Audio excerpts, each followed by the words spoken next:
Hi, I'm Joe Lesniak, owner and operator of the law offices of Joseph Lesniak. We proudly advocate for the citizens of southeastern Pennsylvania.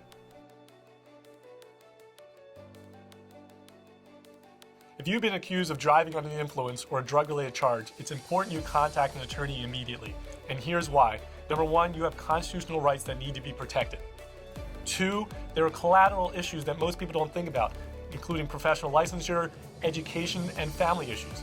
And three, and most importantly, there are ways you can mitigate the damage prior to even going into a courtroom. And so it's important to get those out in the open immediately.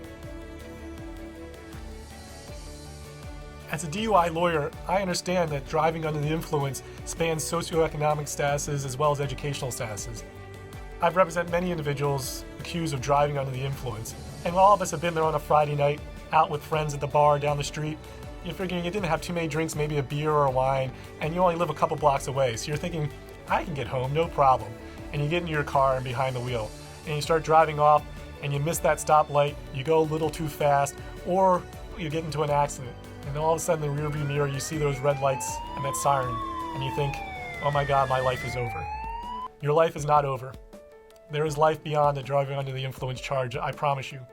It's important at that moment to be calm and to provide the police officer with whatever he or she asks for. Your license, your registration, your proof of insurance. Comply with any requests that he has regarding sobriety tests or taking a blood test. And then once you get out of that situation, once you're released, contact my office. It's important you contact my office sooner rather than later. Don't wait for that summons in the mail. Don't wait until the day before your court date. There are things that need to be dealt with immediately. And not just from the legal situation. There's also professional licensure issues if you are an accountant, a doctor, any other type of profession that has a license, and also family issues. And how do you deal with those? License suspension is something that's collateral to the actual criminal justice system and deals with the Department of Transportation. There are specific rules regarding license suspension that depend on the number of times you've been convicted of driving under the influence, as well as your blood alcohol content at the time that they check it. And also whether or not you go onto a program called ARD, which is open to anybody who is a first-time offender who didn't get into a car accident where you might have injured someone. And so all those factors are dealt with when realizing what your license suspension will be.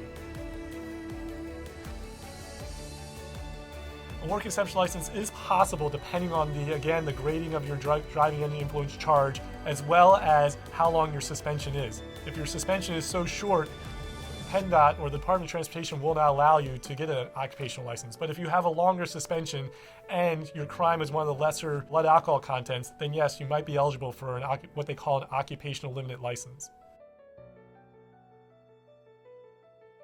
Jail sentences for driving under the influence are statutorily mandated, meaning that there are mandatory minimums depending on, again, your blood alcohol content and how many times you've been convicted of a driving under the influence charge. It's important to understand that if you have a prior DUI and it was dismissed through what they call the ARD program, that could count against you as a first-time DUI and could go to a possible mandatory minimum of anything from 48 hours to 90 days in jail. There are fines and costs associated with driving influence that are, again, statutory mandated. So there are assessments for drug and alcohol evaluation, as well as community service, as well as ARD. ARD, again, being that first-time offender program, and they are statutorily mandated, meaning that there is no wiggle room. And it's important to have a discussion with your attorney, with me, about those fines and costs prior to possibly entering into that program. I spent 9 years in the prosecutor's office dealing with these issues, and now I'm out here advocating for your rights. My advice and counsel will be important not only from going through the legal system, but also from the very beginning. And so contact my office sooner rather than later. I'm Joe Lesniak, and let me be your advocate.